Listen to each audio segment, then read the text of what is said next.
man, listen, if it's time to talk NBA, the guy I like to talk to most is Danny Thompson. I know I've been doing with EJ Christian, but he's been making basketball takes that even I can dunk on. So with that in mind, let's bring in some real talent. Speaking of dunking on things, man, listen, I come to you as a man humbled. You had predicted back in, I think it was July or August, that the Falcons would dominate the hapless NFC South, and I capitulate to you that your Falcons, they are. Wait, what? Oh, I'm sorry. Does that mean you were wrong about Desmond Ridder? It means you were wrong about Desmond Ridder, aren't you? Listen, aren't you? Kyle, I said all year this is an evaluation for Desmond Ridder. As we evaluated on Sunday, with that interception that was I think it's almost on the same level as Marcus Mariota's interception in that same stadium in the rain 1 year ago. It was almost, I think it was worse. I think the interception from Ridder on Sunday was worse than the Mariota interception where he did like the 360 and just decided to toss it in the air for no apparent reason. At this point, I with the news on news Tuesday of Desmond Ridder going back to the bench, I think this is the end of Arthur Smith as we know it at this point. I think this is the end. By the way, it would be more appropriate if this bottle had a green label, but this is paying tribute to that backup supplanting Desmond Ridder again. Listen, at this point, you see, it would be funnier if it was a Heineken, but you know. Listen, I don't care if Heineke, Meineke, I don't care what happens. Did you throw in a muffler shop? Yes. We need to fix up. The Falcons muffler isn't running because Bijan Robinson's not running. I mean, listen, yeah, apparently you have no muffler because the Falcons have been sucking out loud. Anyways. But no, Kyle, real quickly, the crazy part is, right, Bijan Robinson gets benched for fumbling in a rainstorm, right? Yeah, right. He gets benched for fumbling in a rainstorm that kept every Panther fan and Falcons fan from the stadium because obviously nobody wanted to spend 49 cents on a ticket on Sunday. But Desmond gets allowed to throw 11 red zone turnovers this year. 11. The Falcons have lost their last 4 games in the final minute. Oh, no. Hold on. You don't get to use that as an excuse because I would think you used to be used to that. It's not an excuse. It's just flat out to the point where I'm not making an excuse of it. Oh, okay. Arthur Smith at this point needs to go. Yesterday, him and Brandon Staley should have been on the same boat together. Okay. Well, here's the only thing I'll bring up. You're talking about, this was an evaluation year for Desmond Ridder. And I tried to tell you based on my time evaluating him myself with the black and gold banneret, having seen him multiple times in my coverage of UCF, I told you he was not an NFL quarterback. Well, no, Kyle, we need to evaluate something win the NFC South. So no, your fraud cons hurt you. The evaluation should have happened last year. It should have happened last year. And I tried to warn you, but you wouldn't listen.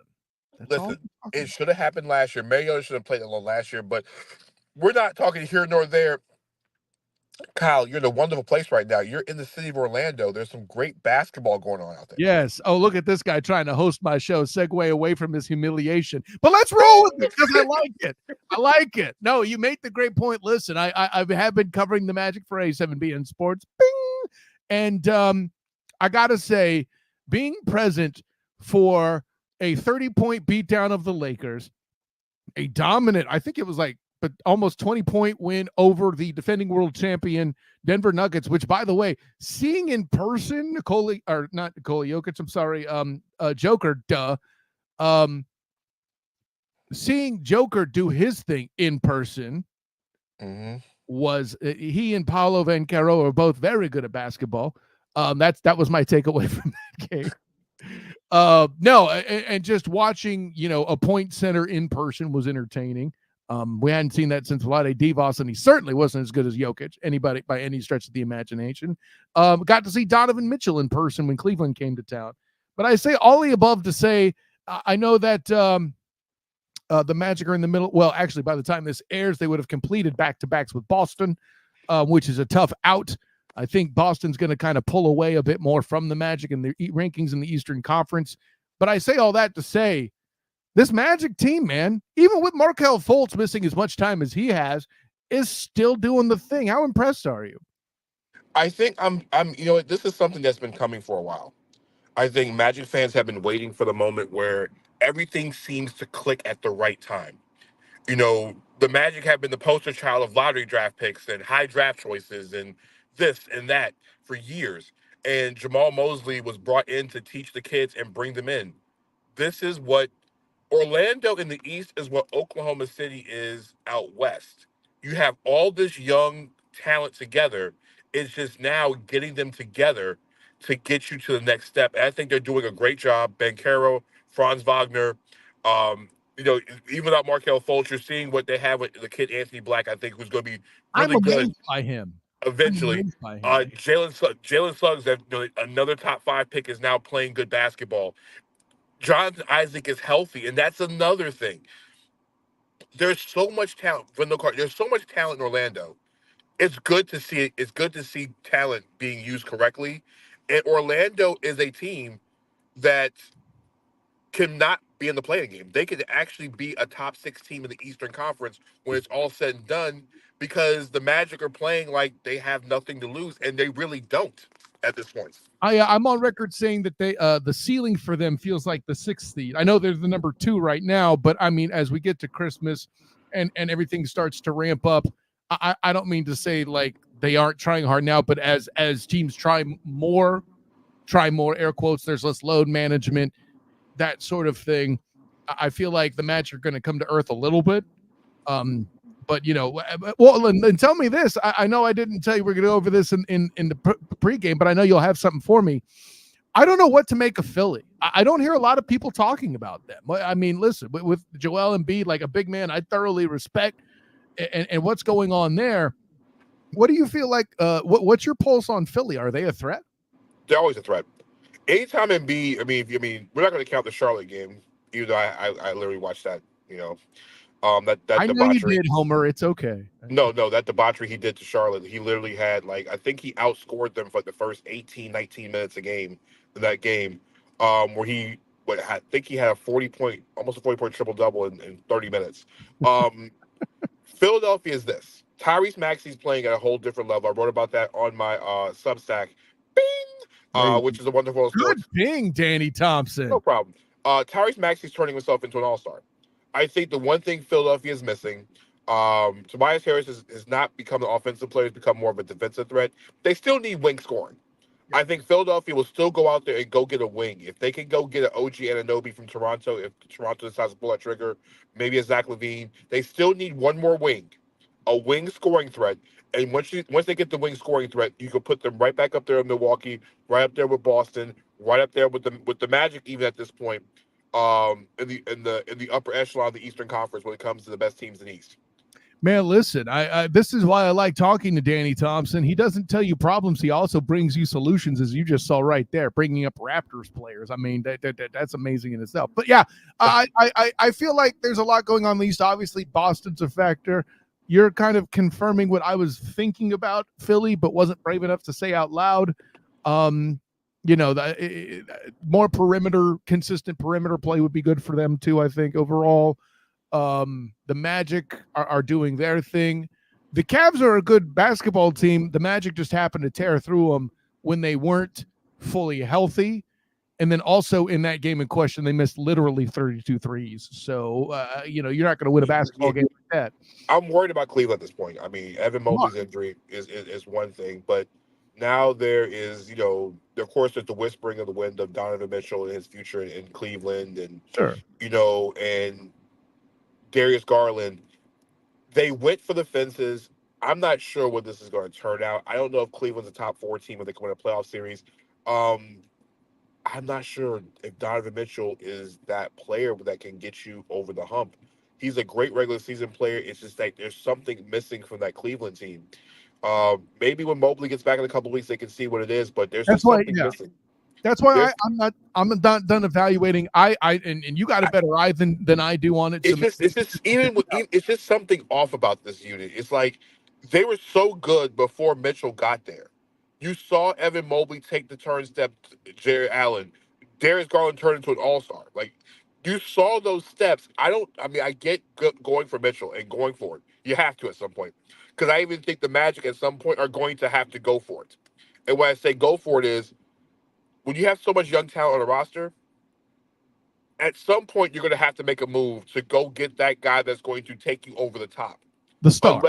Unless you have that guy already on roster. Now we have to see if Paulo Banchero can be that top 10 to top 15 player in the NBA that the Magic don't have to go trade for. Because championship teams have to have a guy that's literally the top 10 to 15. And a second guy that's probably top 20, top 20, top 25. You need to win in the NBA with two guys like that. But And what I'm guys that so let me stop you there. But what I'm hearing you say, like you mentioned Paolo. Let's go back to the Magic for a second with this. With mhm. Paolo, I think the Magic have already put their chips into the table that he's the one. I don't think there's any hiding that, right? But I No, don't think I agree with that. I think because now you're seeing him, they're putting him in a high post situation, kind of similar to what LeBron James was when he's handling the ball a lot more, making more decisions okay, with the basketball in his hand. The one thing about Paulo is that we haven't seen where Paulo takes games over, not yet. But I think and I that think and you're that leading and to that's the that part he's coming. missing. But here's my other thing. Let's say that even hits. I mean, you're making a good point, but my real question was going to be: let's say that bet pays off, and we get that because there have been games where he's at the end has made the final bucket to do the thing. I don't know. I don't know that Paolo's that guy that takes over games, but the way Mobley's kind of, or not Mobley, Mosley, Jamal Mosley is coaching this team, it's kind of a positionless group, kind of a group by collective. I mean, Joey Ingles off the bench, Cole Anthony off the bench, they're making huge impacts. I think I need to look this up, but I would assume that their bench is among the more productive in the league, It is. let The, alone.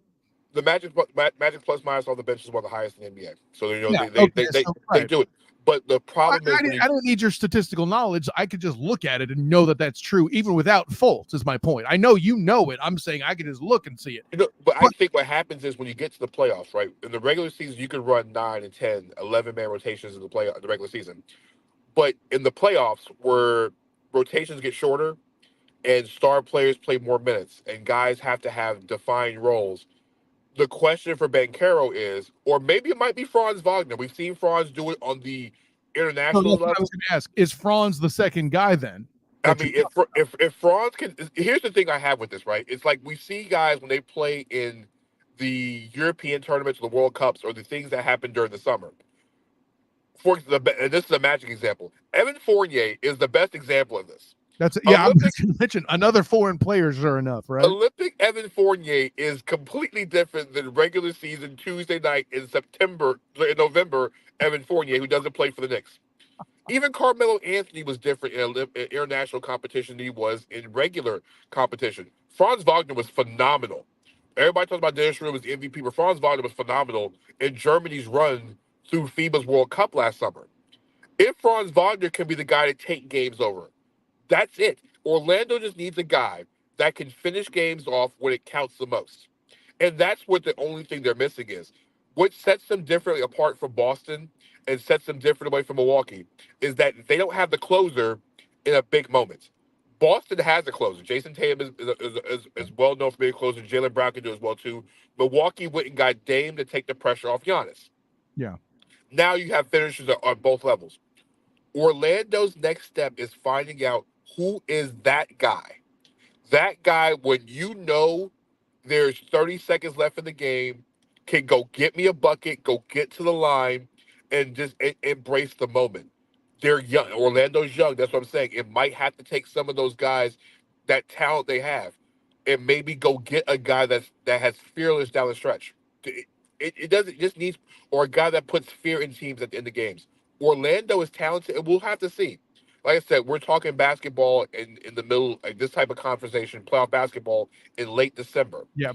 You know, and Orlando hasn't been in this stage, Kyle, in years where we're talking about, oh snap, this Magic team actually could win not only the regular season, but they might win a playoff series. Like Like that's you're going back to like Jameer Nelson and stuff, right? we're talking Dwight Howard was the last time Yeah. we saw a Magic team that you can sit here and say they can win a playoff series. This Magic team currently constructed, as long as they avoid Philly, Boston, and Milwaukee, they can win a playoff series. If they got the Knicks in the first round, I would not be I would not be surprised if the Magic beat the Knicks in the first round of playoff series, or beat Cleveland in the first round of playoff series, or Brooklyn, or even Miami. I would not be surprised. Well, and let's just jump here too, because we talk a bit about what the Magic do with size. Jonathan Isaac is relatively healthy, though he's got to take some breaks here for his knee or anything like that. By the way, a dude who's completely outplayed my expectations, Goga Batadze, is doing some things, man. He's not Listen, a great player, but he's filling the gap great. But see, I think Golga was. I think sometimes basketball is about situations, right? Yeah, Golga was in Indiana, in an offense that was really more of an up and down. As you see now, the Pacers play literally no defense. Like they literally just are like. I think they gave up what 150 to the Clippers the other night, last night or Tuesday night, that's Monday a night, lot. Yeah, and they scored 130. Like they score points. Bladaze is more of a, we're in the half court, we're running sets. He is. I think he's a poor man's version of Yusef Nurkic, and there's nothing wrong with that.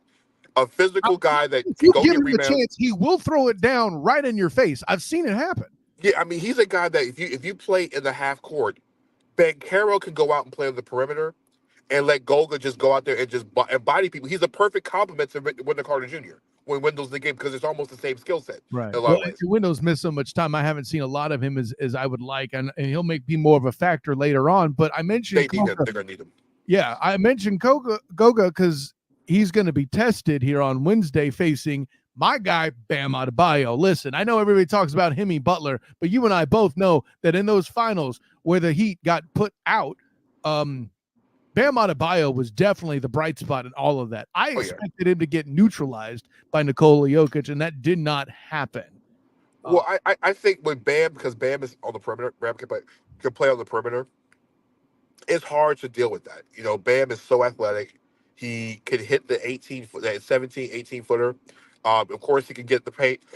And he has so much Dwight Howard tendencies when he's down there. We're talking Orlando Dwight Howard, not any other Dwight Howard, Yeah, where he can the score. one that matters, Dwight Howard, right? Yeah, and so he can change games, but he can also score from the perimeter. So I think in the matchup with when you have the Magic and the Heat on, I think it's a Wednesday night, I think what's going to happen in a lot of cases is you'll see Bam try to pull Badaze from the paint, Sure. and because if not, Bankero is going to have to be the one to guard Bam, and that's a completely different story because then Bam goes aggressive and tries to get Bankero in foul trouble. Yeah, And I wouldn't put Bankera out on him. I would wonder whether or not you put him up against Hemi or somebody else. I don't know if you want to put Bankero on Butler because Butler's one of the best free throw drawers in all of basketball. He can get to the free throw line. That's And the true. one thing you don't want is Bankero getting in foul trouble.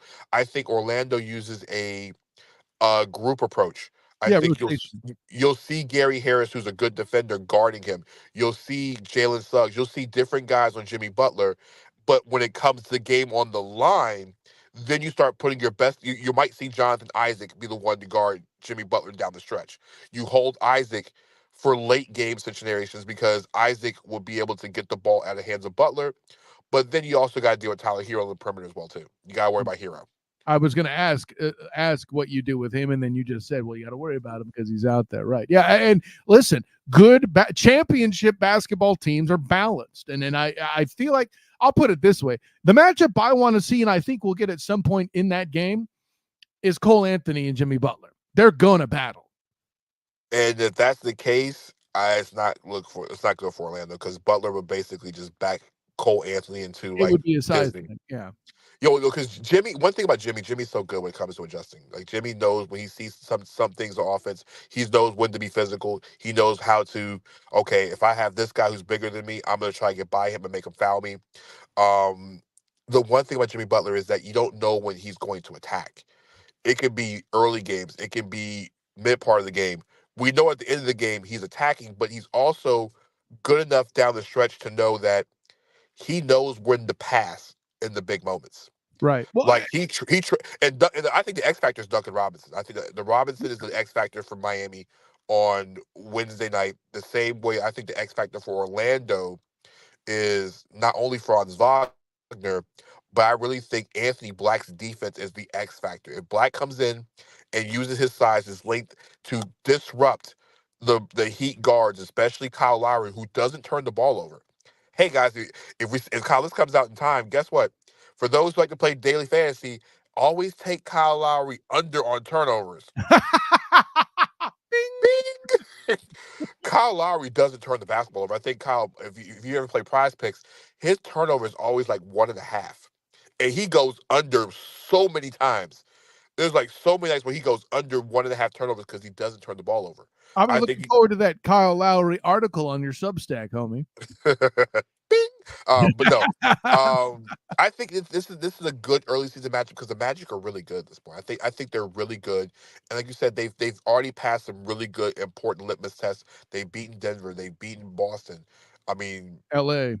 yeah, they beat LA, so they've passed some really good litmus tests in the Gotten first a half of the franchise first quarter of the year. best win streak in 9 straight games, by the way, too. So, well, Yeah. and I'll put a bow on it from my end from this. The reason why I say I want to see Cole Anthony, if you are in a position where Jimmy Butler's posting a guy up, that means he's not attacking from the perimeter. That means he's not driving to the basket to create foul trouble so much.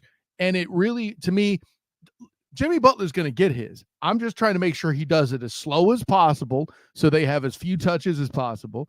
And there's a little bit of a football mentality here, you could tell. And and I feel like the post, if Cole Anthony's doing it right, is the one where it's easiest to get a lower percentage shot overall. Now, granted, you don't want him, right on the doorstep necessarily doing it, but Cole Anthony's going to fight. And I feel like that's something to where Jimmy's going to get his, but he's not going to make every one. And so long as you keep the Tyler Heroes, the Duncan Robinsons out of the offense, and you let Isaac and that group kind of I think you'll get a rotation against Bam with Isaac and Bataze, no question. I like the rotation concept on those two guys. I think that makes sense. But if take the game out of their hands, or at least minimize it as much as you can, and then if you get beat by a Robinson. And that's the thing, and that's the one thing you don't want Miami unloading from the 3-point line. You don't want Miami allowing Hero and Robinson and Caleb Martin, and those guys to start shooting. Kevin Love starting to shoot from deep. I keep forgetting Love's there. Yeah.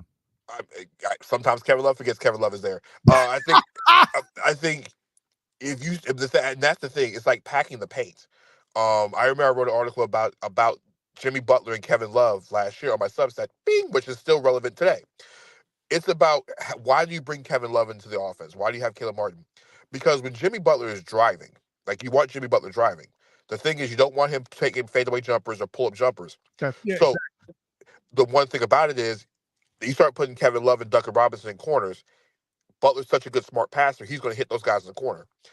I think at some point you might want to let Butler go for 35-40 and then make sure everybody else doesn't beat you. So it's the Jokic defense, kind of like it could be because Jimmy's not the greatest shooter. Jimmy knows how to score. Jimmy's a scorer.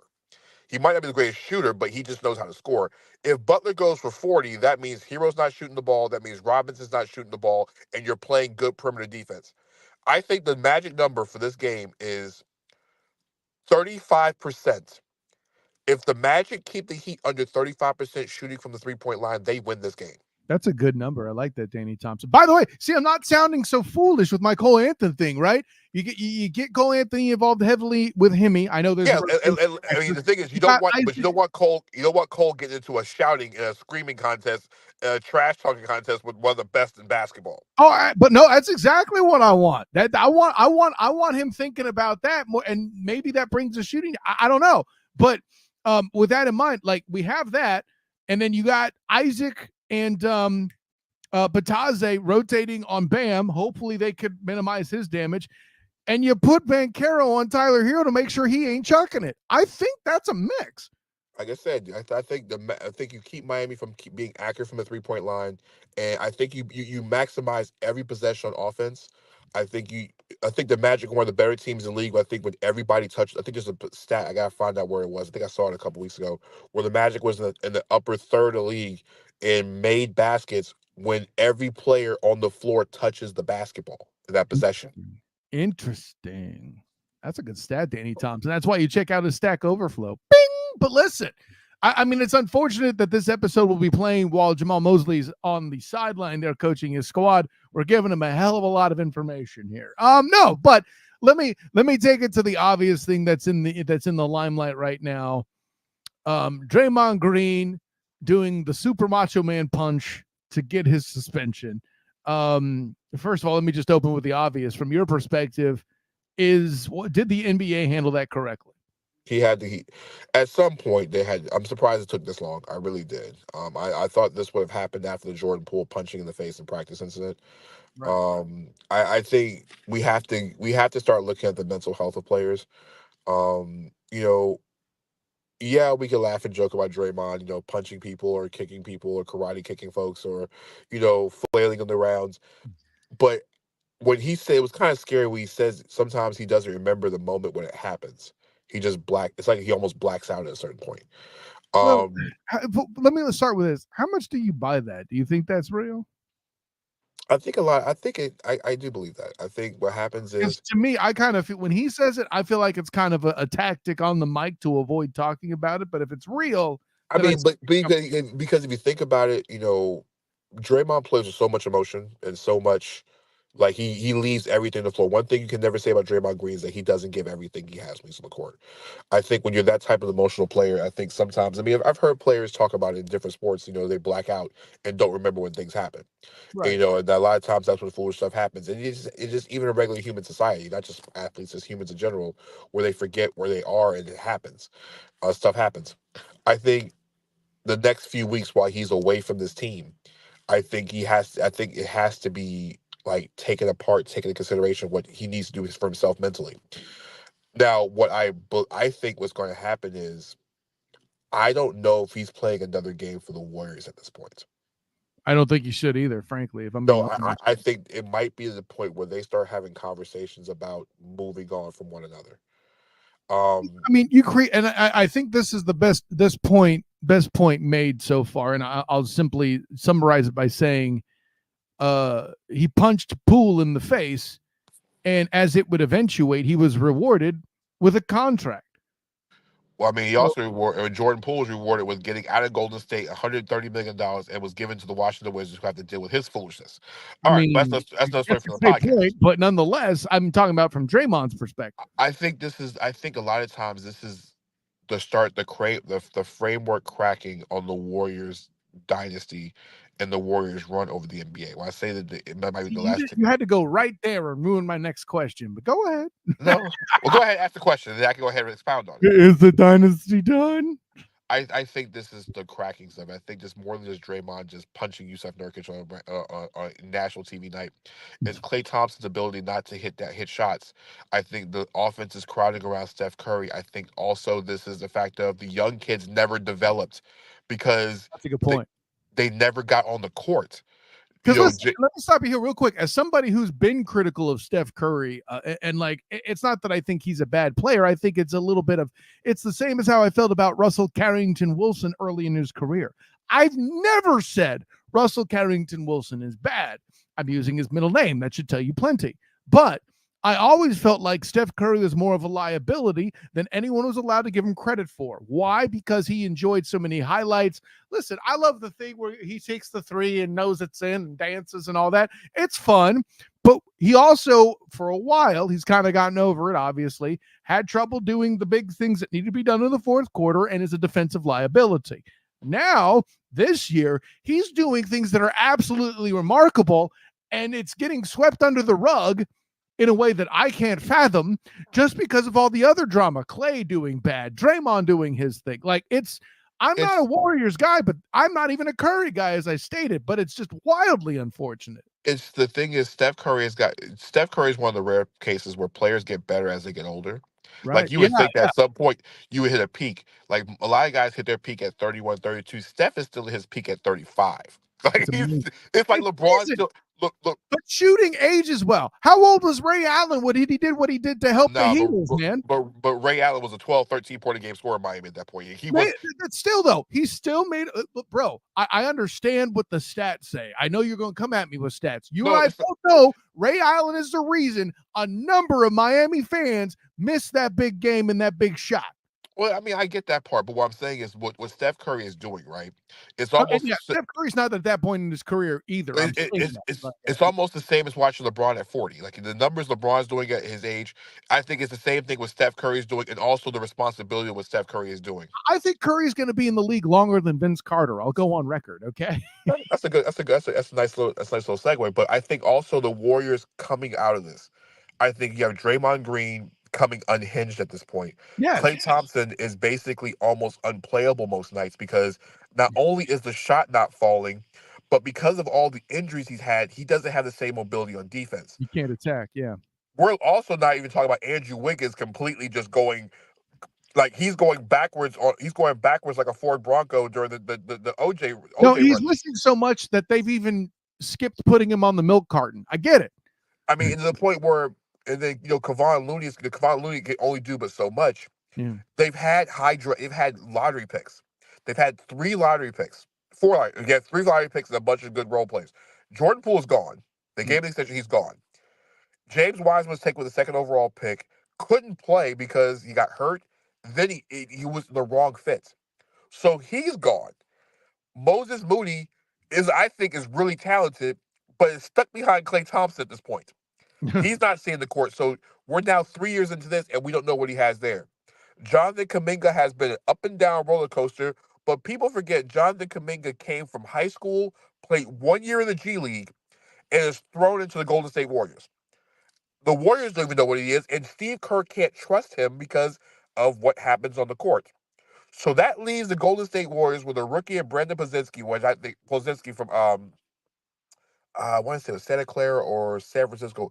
Superly talented rookie, very under the radar. Santa Clara, I think he's really good.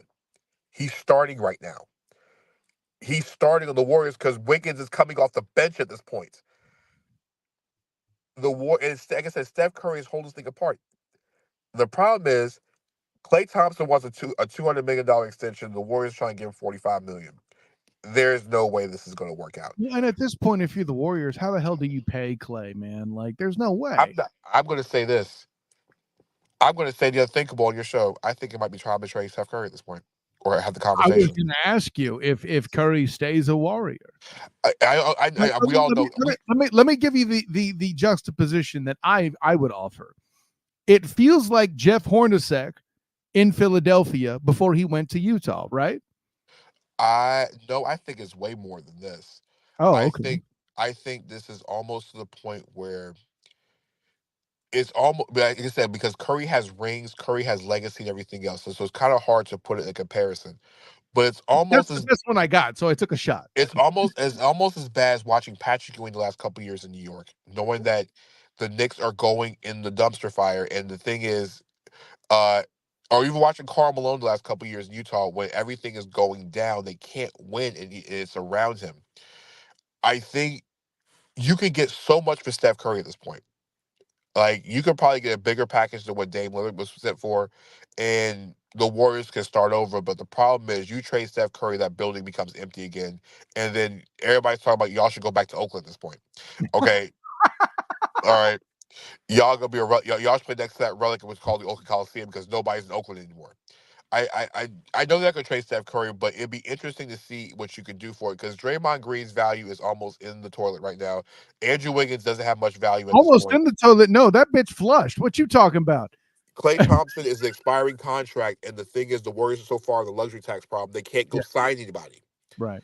So it's like Steph Curry's final few years are going to be in a situation where there's no winning involved, or not a lot of winning or championship winning. If Draymond comes back from this, Kyle, I'm glad you said if, by the way, but continue. I think when he comes, I mean, he's going to come back eventually. Like I said, we don't know how he's going, but I think they're saying at least 3 weeks. I'm thinking we won't see Draymond, so probably right around I think right around February. So I think we'll see him. I think that's fair enough time to get him to get himself together. If Draymond Green could go back to Draymond Green, we're talking we're talking first championship set Draymond Green when he was before Kevin Durant walked in that door. And Draymond's playing at that 16, 8, and 8, giving you great defense, giving you leadership, doing everything. If he gets back to that, 95% of that, 90% of that, the Warriors can turn this thing around. if Really? Draymond comes back and becomes the leader that they need. Because there's a difference between Steph Curry leading and Draymond Green leading. There's two different types of leading. But hold on. I hear turn it around and maybe be a playoff threat and all that, but they're not a legitimate championship threat. The one thing about the Western Conference, Kyle, look at the Western Conference standings right now, right? We're looking at a Western Conference where it's like flashing back to like 2003, 2004, where you see the Minnesota Timberwolves and the Sacramento Kings just sitting at the top of the standings right now. Like you're watching the Kings and the Timberwolves thinking, where It the hell's still Kevin? weirds me out, man. I'm Like, sorry. where the hell's Kevin Garnett? And where the hell's Chris Webber on the court right now? You know, where's Stephon Where's Marbury? Like, Troy Hudson? yeah, like where's Sprewell? Like, where the hell is Vlade? It's Christmas time. It's Christmas time, Kyle. It's like when there's a wonderful scene from Trading Places. Like, Divock, where the hell is Divock? It's like it's like you're flashback and you're seeing the Warriors, you're seeing the Kings, you're seeing the Timberwolves at the top of the standings. The Lakers, like I said, the Lakers are they're the in-season tournament champions. They posted a damn banner for crying out loud, winning their in-season championship. I ain't even mad at that though. Let's be real. But the thing is, the Lakers are Anthony Davis missing moment away from just being a team that's eliminable in the playoffs. Like the Lakers, if Anthony Davis goes missing, Lakers can't win. Well, Okay, that's we're all talking it about, is, right? I mean, it's been that way for a while. but look at the Western. There's no team in the Western Conference other than Denver Nuggets that can go top to bottom and say, okay, there's not a single question. We can take everybody has injury issues. Anthony Davis has a history of going missing. The Clippers can never stay healthy.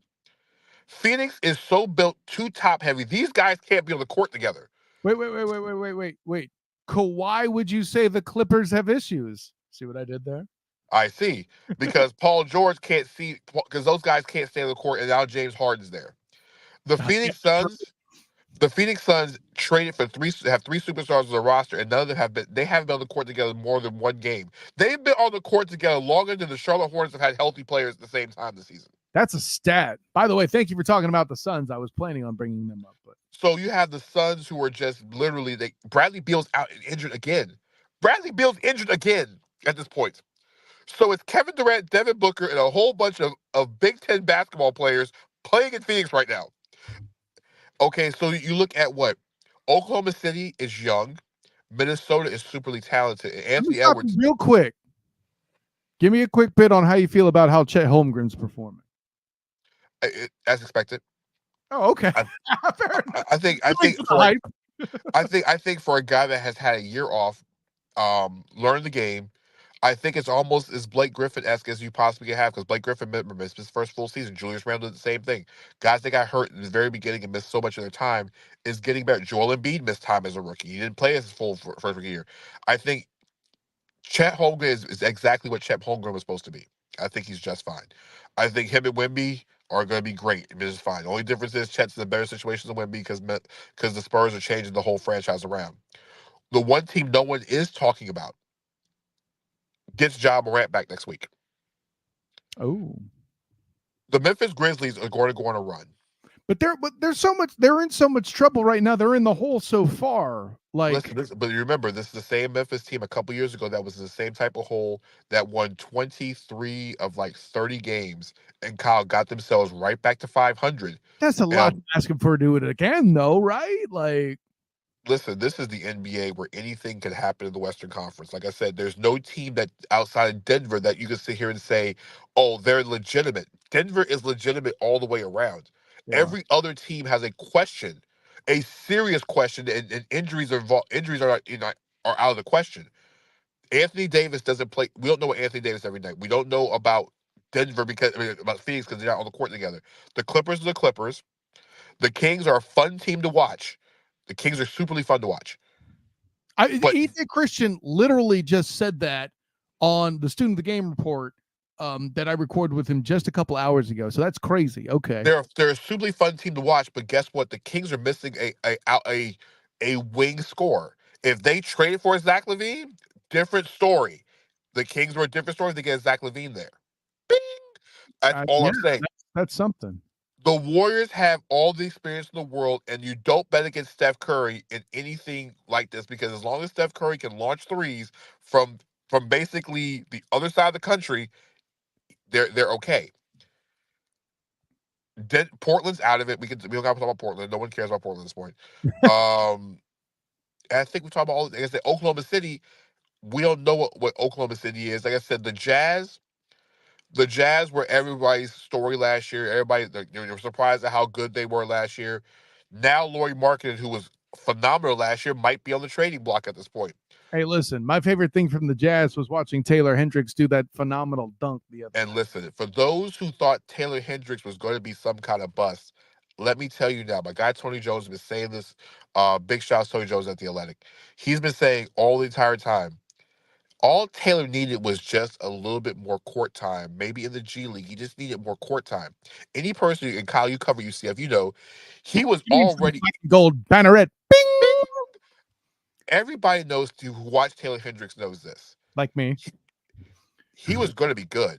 Yeah. He just needed a little bit more seasoning and a little bit more time in the crock pot. But once the crock pot binged, he was going to be A-OK. Oh, Guess yeah. what? The crock pot is binged, and John Collins is back on the trading block once again.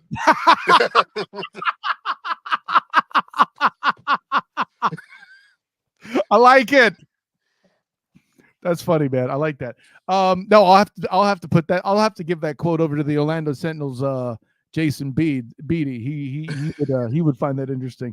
Man, listen, there's a lot of quality stuff there going on. I'll tell you what. I'm gonna put a bow on it with this. When it comes to, I'll put it this way: the number one seeds, last I looked, are Minnesota and Boston. Do you feel like those two things hold when we actually head to playoff time? Boston will hold, Minnesota will not hold. And who you got then? You think the Nuggets will ascend once more? I feel like something's going to happen in the West. Somebody's getting traded at some point. I think one of the Western Conference teams will make a move, and we'll circle back around this because we didn't mention the Dallas Mavericks either, We and didn't. they've been. And when Kyrie Irving gets back, we don't know what we don't. Like I said, there's so much we don't know. The only thing we know in the Western Conference is San Antonio will not make the playoffs. Poor Wimby. I know you don't, but San Antonio is a reclamation project. One man's not going to save this thing. You remember, when they got Tim Duncan, it didn't happen overnight. Okay, Dave Robinson ain't walking through that door. They're gonna help Wimby at this point. He's not. The only thing we can say is that San Antonio and Portland. Hello, Gotcha. You're good. Kyle, can you hear me? I got you. Okay, the only thing we know is San Antonio and Portland are playoff teams. That's the only thing we know at this point. Outside of that, everything's up for grabs. But I will say this: unless Kermit Wilts shows up for the Timberwolves for the rest of the season, I don't think they'll end up the season number one overall. Number one season. If you don't know the Kermit Wilts reference, it is the Christmas holiday season. Watch the Adam Sandler movie on Netflix.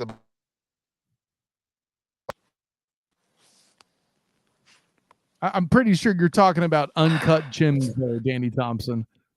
You're talking Uncut Gems Yep, there, that's right? what just Yeah. happened. Okay. I've been meaning to get to Gems. that one. I haven't done it yet, but I will keep Yes, Kermit Wilson in my back pocket. If Kermit Wilts shows up for the Timberwolves the rest of the season, then they will the number one overall seed. Otherwise, the West is still wide open. I think maybe 6 or 7 teams get the number one overall seed, and really, I don't think number one seeds mean anything. As we've learned, it's really about who's playing the best basketball at the right time in March and February. I'm sorry, in May and June. Those that's the teams get to the finals in the West. Um, I don't think seeds matter. I think Boston will be the top seed in the East. They're too good. Boston's too good. And Porzingis will get healthy again, and then they'll just run through the East. Then problems, exactly. Danny Thompson, tell the people where you can be found. See my Twitter handle. I'm sorry, my X handle on the bottom. That's Danny 3 Thompson on the X platform. Danny 3 Thompson on X. Are you doing drugs? What are we talking about here? Listen, Elon. It's on Elon Musk at this point. Check out my Substack, which is the wonderful world of data on Substack, teaching you all things analytics from a different perspective. Also teaching the importance of why people talk about analytics. When numbers aren't bad. Men lie, women lie, but numbers don't. Well, that's the thing. Men and women who handle the numbers lie their ass off all the time. As a fellow data man, don't you dare leave that out in this conversation. We will, sir. I will leave it out more. I will leave it out just like that Arthur. The same way that Arthur Blake left out not speaking to the media yesterday, during Arthur Smith's weekly press conference. Oh boy. With that in mind, Danny Thompson, an honor, joy, and privilege. We'll catch you next time, my guy. Always, bro.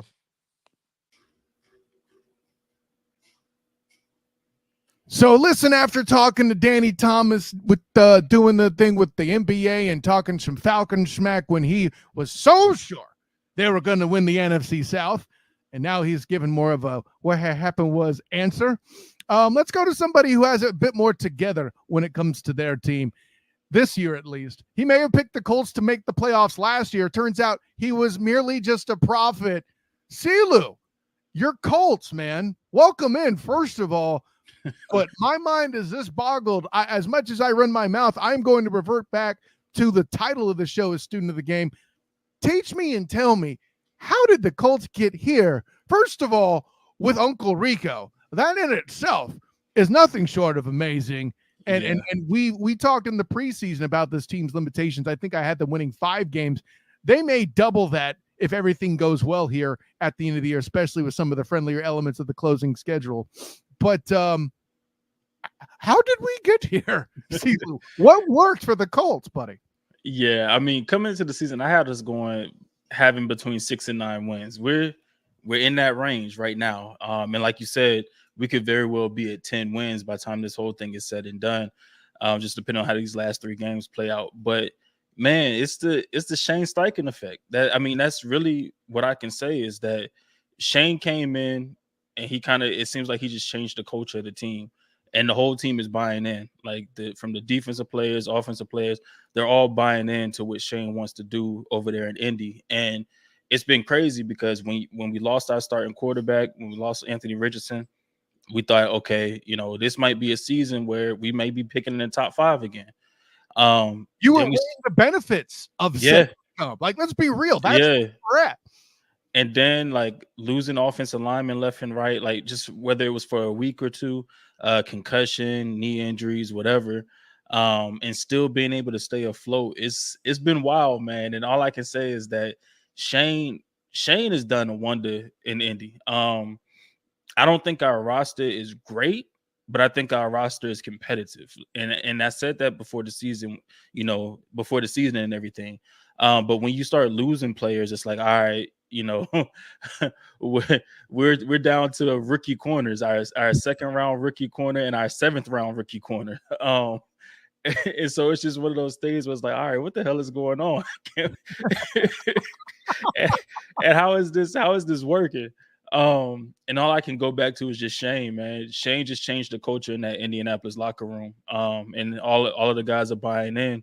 And I think after the last game, when we have our little win cam or whatever, what's his name? EJ Speed. He had went by it and he was like, "In Shane we trust." And Shane we trust. And it's like I said, they're buying in, like they bought in. And they play for him, and it shows week in and week out on the field. Hell, I mean, we hadn't beat the Steelers since 2008, and we went out there and smoked them this past on Saturday. So it's just a different culture right now. Yeah, even the Manning Colts had trouble with the Steelers at time. Like that goes back a ways with that battle between those teams. Always a fun game to watch. It feels like. As much fun as one can have watching Trubisky and Gardner Minshew at quarterback. Yeah. I mean, listen, I make that joke, but there have been some of the Steeler rivalries where you have Joe Flacco and Charlie Batch at the helm. Like, I mean, And that was the thing. That was the thing too with this game. Not only with going out there with Minshew, but then JT wasn't playing. Zach Moss, he played and then he got hurt. I think he had like 13 yards rushing, and a touchdown. And then you have 2 practice squad, running backs. One is Trey Sermon, who I'm sure you're familiar with. And then Tyler Goodson, who I'm pretty sure nobody knows who the hell he is. But we have those guys combined for like 157 yards rushing. So it's like, it's like, what the hell? Like, how is this happening? I'm asking you that question. Hey, I was dumbfounded as everybody else. I'm just riding the wave right now, man. I'm just happy to see that my team is competitive and that we are in the playoff hunt. especially after last season, 4-12-1. It's been a wild ride, so it's good to see. And you keep saying playoff hunt. I don't think you give your squad enough credit. Like, winning the division is on the board, and I don't mean to make excuse for the Jaguars, but when you have Trevor in concussion protocol, right? When T-Law's in concussion protocol, when you have Christian Kirk out, when the defense is, now granted they're getting guys back gradually, but when they're missing as many as they have, when their offensive line is in shambles, not quite as bad as your Colts was last year with injuries on that position, but it's a factor. Yeah. Right. I feel like there's the opportunities there. Like, listen, my co-host on the Duval Dive, Travis Holmes, bing, who I'm sure you see often on Twitter. I know he knows who you are on Twitter. I can say that. But when you see him starting to panic, okay, well, he panics all the time as a Jags fan. But when you see his analysis start to draw a line, that's worrisome, when there's actually something else there other than, man. And I'll say this, as excited as I was to see I was correct about CJ Stroud, A, I didn't think I would be this correct, and B, him getting that concussion and them losing Tank Dell. Yeah, Tank Dell. Sorry, there's too many Tanks, right? Because there's Tank Bisbee. Yeah. About Tank Bisbee with the Jags. That ain't a thing. But yeah, Tank Dell. They're and I don't know if Nico Collins is back. I know Will Anderson Jr. is battling some sort of an injury too. All of that to say, that just puts the Colts in another position to pass another one. I mean, 3 8-win teams in the AFC South. I know I didn't have that on the bingo card, and I doubt I think nobody did. Yeah. And maybe somebody in the state of Texas. I don't know. But yeah. I'll say it. I'll say this too. I think we mentioned the In Shane We Trust, which I'll go to that real quick.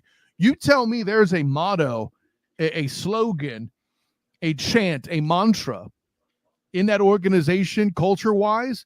That in itself, to me, if I'm a fan of anybody else in the AFC South, is a dangerous thing. That's what made Jacksonville so dangerous early in the year, is they were carrying in from last year with it was always the Jags. And that feeling was how they got that 7-win streak to eventually get the division. What I hear you telling me is the Colts are catching that kind of lightning in a bottle, and that's a very interesting concept. Yeah. So maybe you say, I don't know what the hell, but I think you gave me enough to paint a picture that has a preponderance of evidence of a possibility. How about that? And listen, I'm not going to take anything away from Shane Steichen. You put it out on Twitter a while back, which, by the way, check out @DropBallsPod. You could see all sorts of entertainment. Like, listen, as much as Rashard Mendenhall's, shall we say, proposal of a race bowl made me kind of cringe, and I'm like, can I go to this barbecue? Am I allowed? Here comes CLew going with his pick for the white team. Hey, O-line, just fill it in. Yeah, just fill it in. There's enough white offensive linemen for you to build that offensive line up and make it solid. I mean, but see, that being said, like, I would say the same thing for the other side at the defensive back position, right? Like, that's that's where y'all struggle at right there, is the defensive back position. Who's going to cover Tyreek? I don't care about anything else. Who's going to cover Tyreek?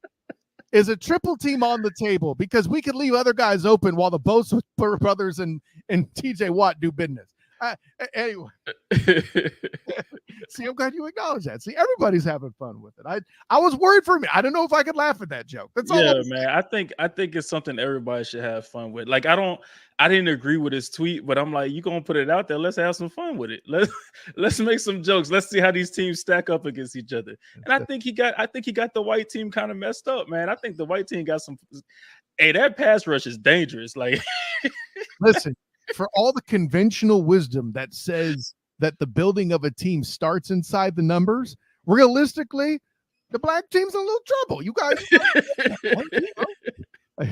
Anyways, no, there's plenty of linemen of color that whoop. Oh yeah, for sure. I mean, I'll put it this way: I don't know the offensive lineman equivalent, or I should say, counterpart, the offensive line counterpart to Cooper Kupp. Is there somebody on that side that stands out at O-line like Cooper Kupp does at receiver? But whoever that is, We need to find them to keep that team even. That's all I'm saying. Oh, I mean, Trent Williams. We'll take y'all. Oh, of course. How did I not think of that? We'll take your left tackle from the 49ers. I mean, well, you mean the 49er MVP? And nobody wants to have that conversation. Yeah. So, no, how did I not think of that? Now I feel guilty. People are going to judge me now. No. But yeah, that's it, man. Listen, that's a fun bit I had to bring up. Like I tweeted you back when you said that on the offensive line thing. I'm like, I feel attacked. And here, for those who are watching the video, you could see the Aaron Evans original behind me showing my credentials. Like that's my house. But I don't want raisins in the potato salad. CLew, why did you do that? That was fun. Going back to a more serious topic, though, you tweeted something else. You tweeted out that was less comical and more insightful. It's still plenty entertaining. Is the concept of Shane Steichen as a coach of the year should the Colts make the playoffs? And listen, I'm not anti the sentiment. However, you have the same problem. We'll compare it to movies. There's a movie, Tootsie. I'm not sure if you've seen it, but do so. Dustin Hoffman, let's just say it was dealing with folks in drag long before it was cool. But yeah, the reason why it didn't win an Oscar is it came out in a year where there were so many great candidates. There really wasn't a bad one, and only one can win. The only reason I don't agree with Shane Steichen is the following list. Are you ready? Mm-hmm. D'Amico Ryans. Sorry about that. D'Amico Ryans, of course, Shane Steichen. Stefanski with the Browns. Sean Payton. Let's see. Who else? We got LaFleur. I can't read my writing. I'm sorry. And Mike McDaniel. That list right there should tell you everything you need to know. Okay. So I ask you this. Make the pitch of why Steichen's better than those guys, or am I on to something that Stefanski is the actual answer? So I'm gonna say this. The only coach that I've seen, or the only coach that you have on that list that I've seen that has faced as much adversity as Shane Steichen is Kevin Stefanski. I think out of all of those coaches, him and Shane have the best case for Coach of the Year this year. I mean, Mike McDaniels, yeah, what he's done with the Dolphins is cool, but they were 9-8 last year, made it first round of the playoffs or something like that. This year it could be. I mean, I don't know their record right now, but it could be close to the very same thing. Like, it's really not much has changed with the Dolphins. They all out to clinch playoffs. But, yeah, whatever that's worth. And I am going to say they have been missing, offensive linemen, having to do some reshuffling and stuff on the offensive line. So I'll give them that. As far as D'Amico Ryans, he's doing a phenomenal job over there in Houston, and I don't take anything away from that. But when you've had your starting quarterback for the majority of the season, your offensive coordinator has been amazing in Bobby Slowick. It's hard for me to be like, he's really faced adversity, but he has brought the Texans up from what they were last year. I'll say this in Ryan's defense, and especially lately, his quarterback in question also being injured, all of that. He's been facing injuries throughout the year. Yeah. And has helped develop a rookie on the spot. Now, granted, some of that goes to CJ Stroud. Absolutely. Okay. But what's going on with Tank Dell becoming a star too, Will Anderson becoming an immediate success, all of the above on that is a big part of why I at least have, you got to put him on the list. And I think, I think he should be on the list for sure. But my thing is I think with Tank, we all knew what Tank was going to, well, we didn't know what he was going to be, but we knew Tank was going to be good. Like, majority of the people knew that Tank Dell was, I don't know a lot of teams that didn't want Tank Dell, or a lot of people that didn't want Tank Dell on their team, because they already knew what kind of receiver they were getting in Tank. But this is just, I think I posted this the other day. This is just my little list of why I believe Shane should be Coach of the Year. He's got the argument ready. Let's go. Yeah. So we've had a rotation of offensive linemen that have been in and out of the lineup. And Blake Freeland has been either a left tackle or right tackle, because our starting left tackle was hurt or our right tackle was hurt. And he's a rookie. I think we took him in the 5th or 6th round or something like that. But he's been trial by fire against Myles Garrett, against Aaron Donald, against TJ Watt this past weekend. So there's that. You with feel him. Free to mention Josh Allen twice. Yeah, Josh Allen twice. So there's that. QB1 goes down in and out of the lineup throughout the first 4 games, and then he's finally, done for the season after during the Titans game. running back has missed 7+ games. RB1 has missed 7+ games, and he's gotten everything out of Zach Moss that he could get from what I mean. We've seen Zach Moss with the Bills, and they could get absolutely nothing from him. And at one point, Zach Moss was, I think, second or third in the league in rushing yards. Right. Your starting corner gets suspended for gambling. So he gets suspended. Then your corner 2, your CB2, he tears his Achilles. Mm-hmm. So now you're starting 2 rookie corners. One is a 7th round pick, the other is a 2nd round pick. So you're starting 2 rookie corners. Let's see. You're putting up rushing yards with practice squad running backs. You're 8-6. You hold a playoff spot currently, and you're tied for the AFC South. I mean, and granted, D'Amico Ryans is as well. But all of that to say that I think D'Amico's doing a phenomenal job. But to me, Shane and Stefanski probably have the best case for Coach of the Year. I know people throw Dan Campbell in there too because the Lions are probably about to win their division and get a playoff spot. But to me, his roster is better than anybody else's roster out there. As far as like when it comes to Stefanski or when it comes to the Colts or the Texans. So it's easy to coach that team, especially when you were a 9-win team last year, except whatever they were last year. He's not a first-year coach, too. He's not a first-year coach, too.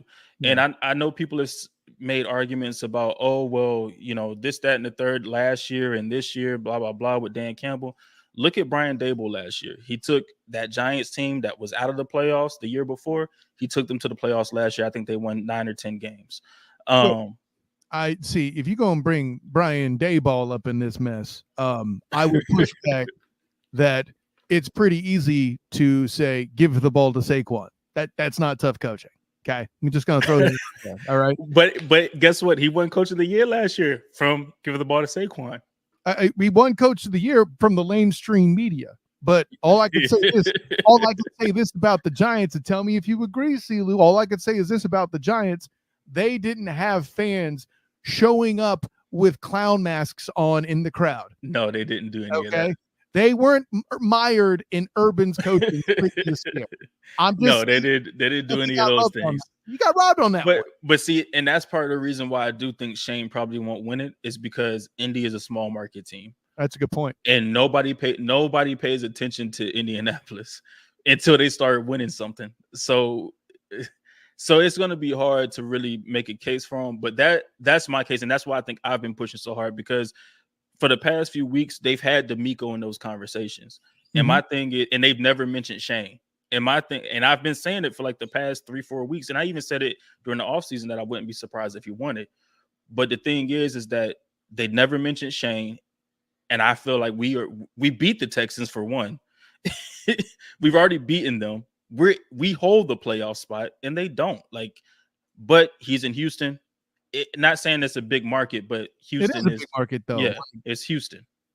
So that's the reason I think we won't win it. I'll say this. Yes, you did beat Houston in round 1 with round 2 upcoming. Yep. On week 18. If CJ Stroud's back, I'm not sure the Colts are as convincing an option to win that game. No, they're not. I think it's a more evenly matched game at that point. Yeah, I don't think we're like hands down should be the favorite to win that game either. I think it's pretty obvious, and the reason why I bring that up is pretty obvious too for the Colts that what is it? The Falcons and the Raiders are the remaining 2 games before you play them in week 18. See, I have all this memorized thanks to the holiday poem about the state of the Jaguars that I wrote in up there on Jaguar Report. Bing! So, I mean, check it out. You can tell me what you think about it too, not just from a festive standpoint, as my gift to you as a member of the Sports After Dark crew, such as you are. Man, I've even backed off of talking trash on the Cowboys because, like, what's been Lady Ash has been dealing with is crazy. She'll also probably be angry about the fact and have plenty of reason to talk that my 8-win prediction is looking like it's a little off so far. But I digress. Congratulations to her on her engagement anyway. I didn't have her back on just so I could do that in person. But I just more wanted to shout out Sports After Dark for the good time that it is. But here's the thing. Bing, we could do that, right? I think the three main targets right now, and it's dependent on which team makes the playoffs. We'll worry about tie breaks if more than one team does. That's a separate show. But I have three teams that if they make the playoffs, Coach of the Year is a factor. You mentioned Steichen. I talk about Stefanski, as you agree with. Sean Payton.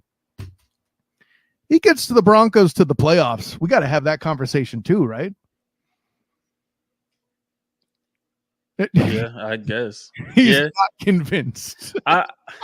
I mean, they also let up 70 points to a team this year, but but see, and that's a fair point. But that's actually a point in favor of it too, because since that they bounced back, yeah, right? They bounced back. It's funny. They gave a game ball to the guy that ruined the team that bad after he beat the mess that he made, and now they might get to the playoffs.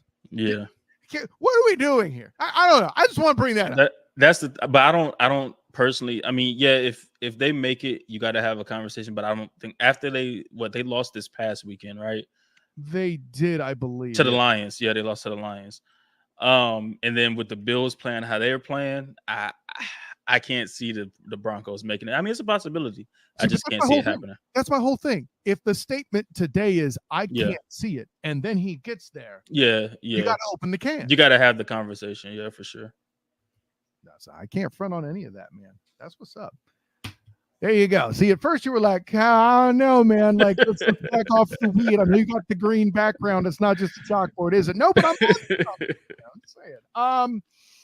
We don't talk. You and I don't talk hoop as much as I'd like. But in light of the fact that this recording is going to be going while the Heat are here in Orlando, and who knows, depending on the timing, I might even get my first opportunity to talk to Spo in a presser. Looking forward to that. I can tell you for a fact. The most underappreciated NBA coach in history, Eric Spoelstra. I said it.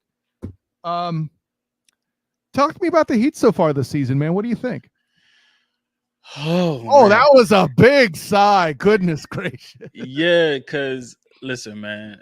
Well, for one, I'm happy that we finally got Bam and Tyler Hero back. They played the other night. But the thing with the Heat, man, they had to figure out a way or figure out something, whether it's making a trade or something. But these third quarter scoring droughts that we go on are not good. Like, because I think the Timberwolves just this past game, we were blowing them out in the first half. Third quarter comes around, we score 17 points, they score like 30. Now it's a game. And then they win the fourth quarter and game over, we lose. Mm-hmm. But that's happened multiple times this year where we've had big leads going into halftime, and then coming out of the halftime, it's just like we go in the scoring drought where we can't buy a bucket. So we had to figure that out. We definitely had to figure that out, and we have to figure it out fast, because I understand people say like NBA doesn't start till after Christmas, but for me, I don't really buy into that whole notion. My thing is you gotta start and you gotta finish. Because if you can start good, then the finish doesn't have to be as dramatic. Like I point to the Lakers last year. They started off really bad last season, and then after the trade deadline and everything, you saw them pick up, but it was a really dramatic finish. If you start off good, you don't have to have as dramatic finish as that. And that's one of the things that we need to figure out. We need to figure out that third quarter, whether it's going to go make a big trade or the guys that we have on the team got to step up. But I'm glad we have Tyler Hero back, and Bam. Tyler Hero has been playing out of his mind when he is playing. And Bam has shown a ton of improvements on the offensive side of the ball. And he was your best player in the finals. So you're telling me that guy's improving over and above? That's a great thing. Yeah, exactly. So not only does he bring it defensively, but offensively, he looks like he's finally putting everything together. And Tyler Hero is finally he's finally putting his stamp on his name to where he's no longer going to be in trade talks. That's how I feel personally. And I know that was a goal of his coming into the season. So it's good to see that. Yeah. Well, and let me ask you this, CLew, because I don't know how much of it is the East the tide in the East rising to where a lot of ships rose with it. I mean, specifically the Magic. Now, granted, the Magic didn't necessarily make acquisitions so much as they just, stayed young guys for 30 seconds. Yeah. I mean, even Fultz has been missing a ton of time, and they're doing amazing stuff from Joey Ingles, who has a sprained ankle tonight. So, hey, I'm liking the Heat's chances right now on the perimeter at least. But, the Boston is managed to get through whatever it was that they needed to in the offseason and look this strong. I don't think anybody's super shocked by that, but that happened. Philly's still a factor. And then it's from that point, I'll put it this way. From that point on, it's a lot of teams that you're not sure exactly what they're going to do. The Heat, I think, might be the most, what's his word? Secure option when healthy to make noise in the East, but I'm already 4 or 5 teams in, Yeah. So I guess, well, here's the point I'll make. You mentioned the point about going off, the start matters just as much as the finish. And the best example of that is your semifinal, your conference final series last year against Boston. You don't win those 3, you go home because they won the next 3, But I'll say this too. The fact that the reason why your start is slower than you'd like being related to injury, I mean, that lifts the spirit a little bit, right? No. no matter. No, because even when Bam and Tyler were healthy, we were still having these third quarter issues. And that was part of the reason why in this offseason I wanted to get Dame. Like, that's part of the reason why I was so big when I was getting Dame, because Dame doesn't have to, for one, Dame wouldn't have to carry for the first 2 quarters. We could figure that out. Like, we always figured that out. It was those third and fourth quarters where we had to close out games or close out quarters where it would have been nice to have a guy like Damian Lillard who can just put the ball in the basket with ease. So that's one of the big reasons, and that's one of the reasons I've been trying to push to get Zach LaVine. Like, we don't have to have anybody crazy, but it would help to get somebody that is known as a scorer and can put the ball in the basket and do what they got to do to keep us afloat in those third and fourth quarters until, everybody else pull their head out there behind and get it right. A get right element to the roster. And I can't front on that. I mean, you got a guy that's as passionate as Jimmy. If he can't lift him up, something else is going on. That's why I don't want to say it's baffling, but I can see why you're concerned. I'll leave it. Yeah. So, man, I appreciate all the walkthrough on the facts and the figures and all this other stuff, but I believe by now you know what time it is. Yes, I do. Got time for some picks? Let's do some picks. Let's get them. All right. So listen, I mean, I can't pretend that every single one of these football games are going to be good this late in the season. And though this football game in question isn't particularly good, there's a lot attached to it. The Saints head to LA to battle the Rams. CLew, who you got? Give me the Rams. I can't front on that either. I mean, Aaron Charles Donald doing battle against that offense is all I need to know. Not to be confused with Aaron Charles Rodgers. Like, that's anyways, a whole thing. The Bills head to the Chargers in LA as well. That's a Saturday game. I don't know why. Are we talking about this? Is anybody else thinking the Bills blow this game, as weird as they are? If Justin Herbert was playing, then maybe, but no. So I think we agree on that one as well. The Bengals head to Pittsburgh to battle Mason Rudolph at quarterback with the Steelers. CLew. I'm going to Bengals. The Steelers, they got some injuries going on, and KZ has been suspended the rest of the season. Oh yeah. And I mean, it's Mason Rudolph, man. Like, that was my answer too, man. Listen, Trey Hendrickson's going to have a great day, and the best skill position group in the NFL, arguably, is going to lift up Jake Browning once again. The Colts, your Colts, head to Atlanta to battle the Fraud Cons. The Fraud Cons is hilarious. I'm going with the Colts, and it's not because of the homer pick, but it's history, man. I mean, we're 15-2 versus the Falcons. Like, they're our best win percentage. Like out of all 30 or 31 teams, we have the best win percentage against the Falcons. And Arthur Smith, I don't know. He doesn't know what he's doing over there. Seems like, I swear he doesn't. So I'm going with the Colts. I think we beat them. And I think it's very, very convincing. I'll put it this way. I always had a question in a man who thought bringing Marcus Mariota back was a good plan. I'll leave it at that. Yeah.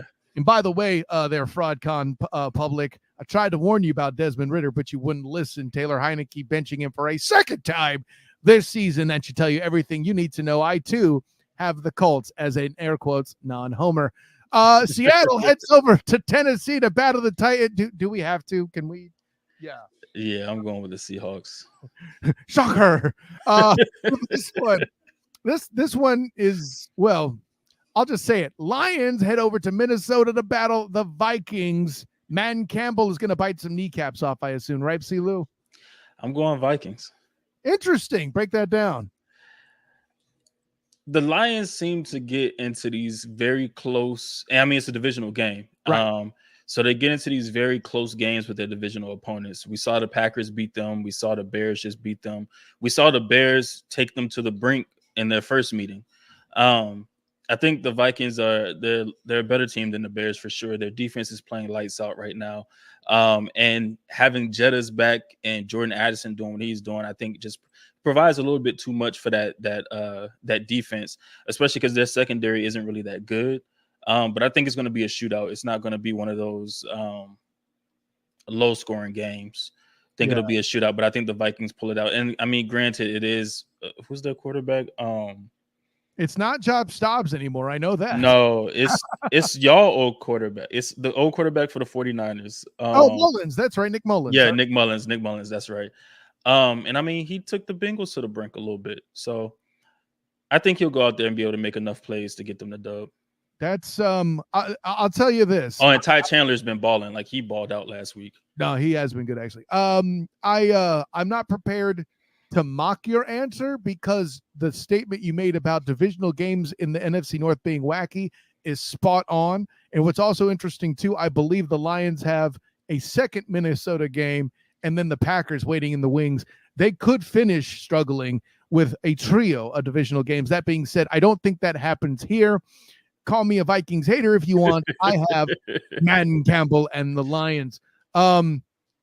In the game that's probably least likely to be tuned into at 1 o'clock, possibly, the Red Tails, Commanders, travel to East Rutherford to battle the Jets. What do you got there, CLew? Oh my God, is Jacoby Brissett starting?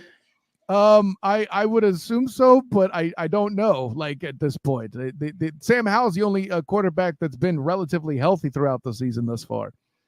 Yeah, but he got benched last week. He did. Oh my God, this is a trash game. I tried to warn you. I'm gonna go with the Commanders. He's going Red Tails. Okay. Yeah, I'm gonna go with them. I'll give you this much credit. If Jacoby Brissett starts, I too will take the Red Tails, but I'm just not as convinced for either team, obviously. How about we just not bet this game and just pretend it didn't exist? How about that?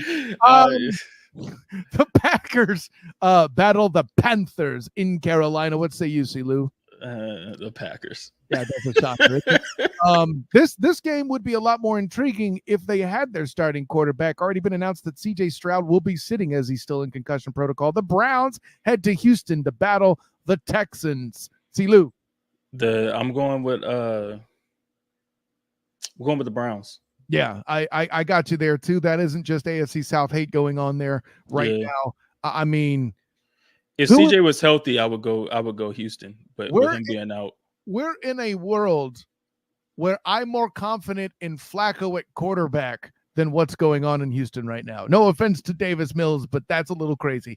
Anyways, the Jags head over to Tampa to battle the Bucks. This game's entirely confusing because at this point, I've not seen anything on Trevor's situation, so I don't know that answer yet. I'm not sure the Jags do. But who you got, CLew? So it's hard. I don't even know if I'm ready to pick this one yet. And actually, this is one of the games on our pick'ems for Sports at the Dark. Shameless plug. But if you abstain here, I don't blame you because it is so unknown. Yeah, I think I'm gonna abstain just because I don't know what's going on with Trevor. I don't like. Yeah.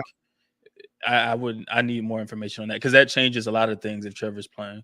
Oh, 1,000,000%. That being said, as the host of the show, I don't have that option. I'm going to go Jaguars for now, just simply on the strength of the fact I think Josh Allen gets in Maker Bayfield's head, and I think there's some turnovers baked into what he does that day. Can the offense capitalize? I'm obviously guessing yes, but I'm not that secure in my answer, as you might note if you read my article I mentioned earlier about the holiday state of the Jacksonville Jaguars on the Jaguar Report. Next up, Arizona going to Chicago. Oh my God, this game might be worse. I don't know if Kyler Murray's back. I'm betting against it. That's crazy. What do you guys see, Lou? This is a disgusting game too. God damn. There's not even any football reasons behind it, but I'm going with the Cardinals. I'm going to say the Bears just so I can be contrarian and sound risky on my show, while also acknowledging the Bears have looked at least slightly better. They have, especially on defense for sure. Right, exactly. This is a big one. The Cowboys head over to South Florida to battle the Miami Dolphins. CLew. I'm going with the Cowboys. I think they have a nasty taste in their mouth from what happened last week against the Bills, and they got to right the ship. And I think they do it against the Dolphins. The thing with the Cowboys is you got to out physical them, which we saw the Bills do that. We saw the 49ers do that. We saw the Arizona Cardinals do that. I think with Miami, they can out physical Miami because Miami to me is just more of a speed and finesse team than a physical team. And they have a lot of issues with that offensive line right now where they lost their center and stuff like that. So I think the Cowboys they right the ship this week.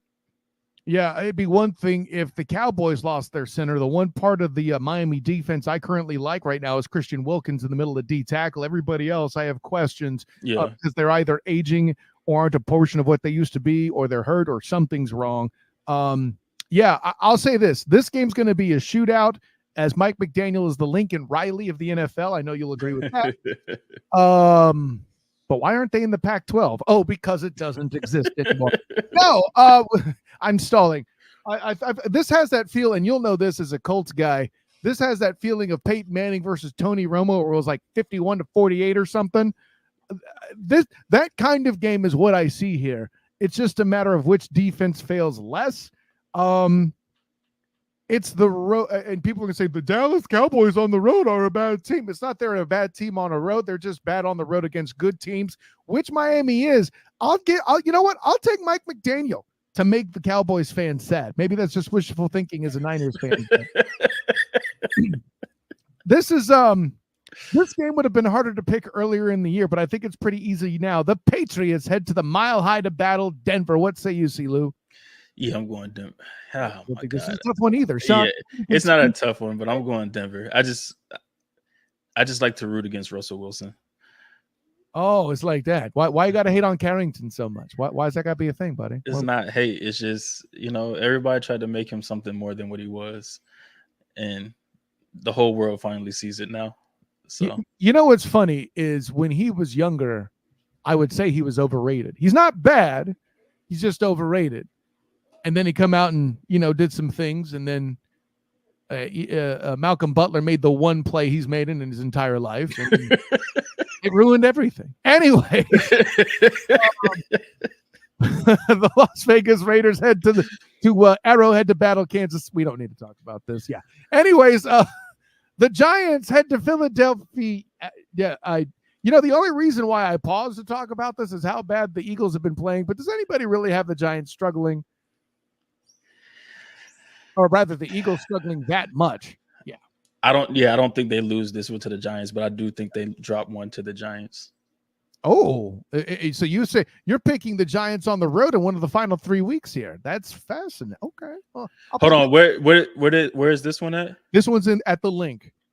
Okay, yeah. So I think Philly wins this one. I think Philly will lose when they go to New York or to New Jersey. Well, hey, if everything goes out well, maybe they don't need that game, and your pick will be made true. Yeah, maybe. What is clearly the best Christmas present the NFL has to offer? The Baltimore Ravens head to Santa Clara to battle the San Francisco 49ers. I checked. Trent Williams is healthy. This will be a game. CLew. Oh man, you're gonna be disappointed in me with this one. But I'm going the Ravens. I don't blame you. Like, listen, you expect me to have you vote against Lamar Demetrius Jackson. How you feel about him? I'm not an idiot. Listen, I saw it in person on this past Sunday night there in the press box at Everbank Stadium. Do you think I'm that angry? You select that? What kind of homer do you take me for? No, man. It's funny. I've got to see both those teams in that press box. Here's what I know for a fact: the defense had more trouble in Jacksonville stopping the Niners than they did Lamar Demetrius Jackson, with fewer injuries playing against the Niners. That being said, it's supposed to be because the offense played worse in that Niner game than they did against the Ravens. Hard as that is to believe, right? But enough of trying to do the Rosetta Stone through the Jacksonville Jaguars. Here's my thing. Lamar Demetrius Jackson can neutralize, essentially, pass rushes. I might have been worried about Mark Andrews missing, but now him still having success with a tight end is still quite likely.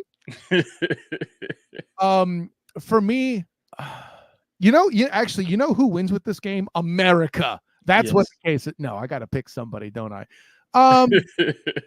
Man, this is just not a difficult game to pick, but I feel like there's a smaller margin of error for the Niners offensively, because if Brock Purdy's in trouble, he obviously can't escape like Lamar Demetrius Jackson. It's just not an option. However, I do feel like the Niners have a lot more weapons. I mean, listen, Old Bones Jr. there, a.k.a. Odell Beckham Jr. is doing great, but Zay Flowers is doing great, but y'all just lost Mitchell, and I mean, the weapons is lacking, whereas I can count off 5 Pro Bowlers on offense immediately, including Brock. But I think this is the game. I think this is the game that proves that Brock is being carried more than he's the MVP, as I've said for some weeks now. I said it. I think I'll take the Ravens this week. I mean, I'll be smart about it, but because I'm not sure how they'll respond to Lamar Demetrius Jackson. They'll think they can handle it because look what we did to Jalen Hurts. That is not the same beast. It's not. Yeah, it's not the same at all. I think Lamar Demetrius Jackson. I'll make this stat. If the Niners lose, a stat line I expect to see is Lamar Demetrius Jackson throwing for over 250 yards. Yeah. I mean, I could see that. I think for the Ravens, the big X factor is going to be Kyle Hamilton. And I say that just because of everything you all do on offense. And he's likely going to be matched up with at some point in time. He's going to be matched up with CMC. He's going to be matched up with Kittle. He's going to be matched up with Debo, and that's where I think those key matchups are going to be at when they match up against Kyle. So we'll see what happens. But I mean, he might even have to do battle with Juszczyk, bro. Don't rule that out. Yeah, that too. I forgot about Kyle. Hey, you can't forget about Kyle. And you kiss money. Anyways, wow, that was some lightning round shit right there. Okay, let's do this. All right. I might have to edit that out. I got a little too excited. Anyways, CLew, tell the world where you could be found, my friend. Yeah, man. Y'all can find me on Twitter at DropBallsPod. You can also find me in a space talking sports or something like that, especially Sports After Dark. We host our space every Sunday night, Monday night, and Thursday night after the NFL games. That'll probably change up here soon after the NFL season's over with. Also Sports After Dark after hours. If you check out YouTube, Sports After Dark, we got our after hours show up there. We were starting to do a little bit, in the morning too. Yesterday we rolled in the morning, but just so we could push out more content. And also, the Sports After Dark hoodie, y'all can make sure to go cop one of those. If you go to my my Twitter page. You can find a link for the hoodies there, but or the Sports at the Dark Twitter page. It doesn't matter. You can find the link there as well. But yeah, man, those are all the places you can find me. You know, I talk a lot of trash on Twitter. You know, I have a lot of fun on Twitter. For you, like, you may not be a Trekkie, but when it comes to your trash talk, all I could think of on Twitter is space, the final frontier. I know what space is, but that ruins the joke. You get it. Anyways, no, CLew, man, as a great time as always. Thank you for jumping in.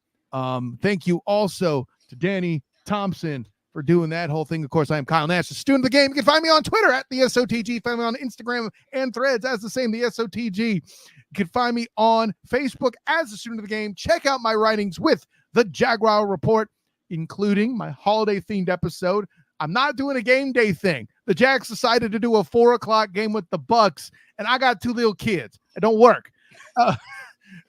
Also, check out my work with the Black and Gold Banneret. Friday, the 22nd, I will be at the Gasparilla Bowl at Raymond James Stadium in Tampa. Yeah, looking real forward to that drive. At any rate, I will be there handling that business, so make sure you check out my writings on the blackandgoldbanneret.com, and also check out post-game the Night Shift podcast as we wrap up the bowl game and the football season is at large as we start heading into recruiting, into that whole cat race debacle thing, whatever. College recruiting is difficult, CLew. What can I say? Of course, that's a fact. Check out my work covering the Magic with A7BN Sports, and also my work with the 3-point conversion. I covered the Cure Bowl for them last week. I will be covering the Pop-Tarts Bowl and the Citrus Bowl for them next week. Look out for all that action, and a lot of good content from there as well, of course. So I had a great time, like I always do, talking to 2 of my favorite experts on things in general. Thanks again, CLew. Like I said, thank you to Danny Thompson as well. But until next time, everyone, class dismissed.